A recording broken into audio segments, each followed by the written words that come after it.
Abusive relationships are one of the major human rights violations in Kenya. About 40% of the Kenyan population have fallen victims of abusive relationships. An abusive relationship can find you either in a relationship, engaged, or married. Taking a look at our Cairo location, I found some sources who had fallen victims of these relationships. These relationships can either affect you physically, mentally, psychologically, or emotionally. Let's take a look. The nightmare of abusive relationships has invaded our planet, yet very little attention has been given to this topic.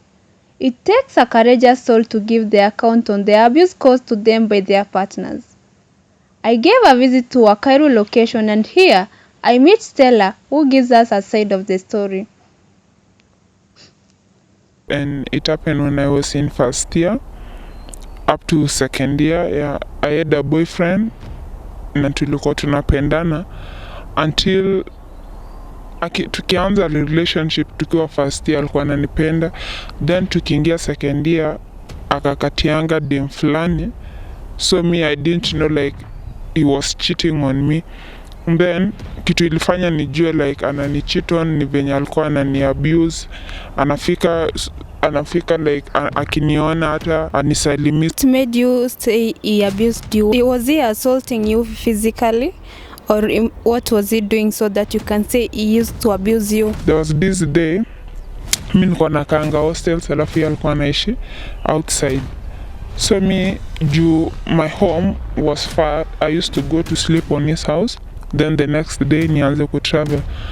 So akakuja akanipick hostels, tukienda tulikuwa tunaenda streets za shule, akapata na dem beshta yake. Sasa huyu mwenye anamkatia, na sasa boy dem sijui venye alimwangalia, all of a sudden mimi akasimama, mimi nikawaacha nikaenda juu, mimi nikawapea privacy yao, cause me I knew she was a friend, like dem alikuwa beshta chali yangu.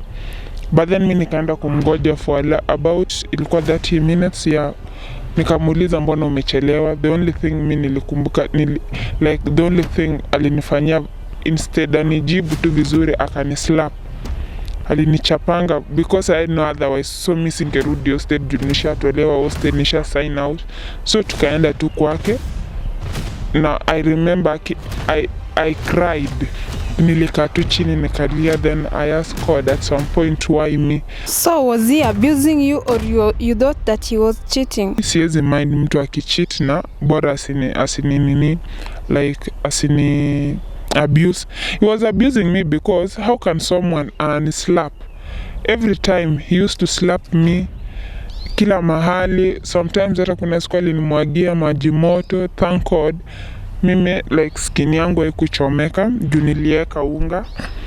Halafu tena like kuna siku niliendanga kwake, which no sikuwa nimemwambia like naenda. Kufika huko nikapata kuna dem fulani, so mimi nikafungua tu mlango nikaingia kwa nyumba, then my clothes were in his house. So the next thing like before hata ni explainia ama tuongee what's happening, akanirushia manguo zangu, and I had to take my clothes, move to the next house. That was my neighbor's house. Yeah, I'm sorry about that. And did you take any action against him, or what made you leave him completely? How can I leave him na ni mtu tumekaa naye? Similar to Stella's case, Mercy opens up about how she compromised staying in a relationship, hoping for change. In love with someone, you're always willing to compromise. You're always willing to go that extra mile. So you don't realize it's toxic up until it is really toxic. I was in a relationship with this guy, and I was in love. Ladies, you know, when we're in love, you're willing to compromise, you're willing to, let me forgive you this one time, let me let it slide this one time, and then we'll talk about it, we'll make it better, we'll make it work out. And for me, I was always like, yes, I do see you doing this, I've never seen it in any relationship. But because I do love you, I'm willing to let it go. I'm willing to let it slide. Because at that moment, I feel it is the right thing to do. So I'm like, okay. Love on its own, without the essence of mercy, it becomes violence. Sure. Okay? Yeah. So most people in their struggle of finding love, their struggle of finding a relationship partner, stuff like that, they usually try to cover up or suppress the negative qualities within themselves, okay, and keep and use their energies to sustain an image that they want to impress with their partner, their spouse.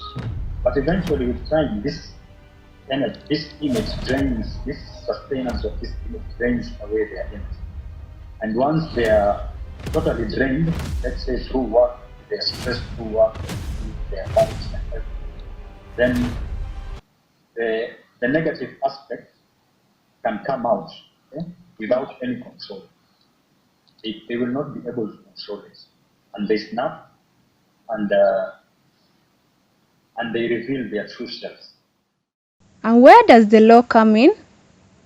Elijah Oruko, a senior advocate of the High Court of Kenya, quotes, "The law, however, comes in when the relationship is abusive in a way that it infringes on the rights of either the parties in the relationship. The good news is that sexual and physical abuse is well provided for in our legislative systems. That is, the Sexual Offence Act of 2006, the Penal Code, the Criminal Procedure Code. The law also prohibits assault and battery, meaning no one can be charged for threatening and beating a partner or causing them any form of violence.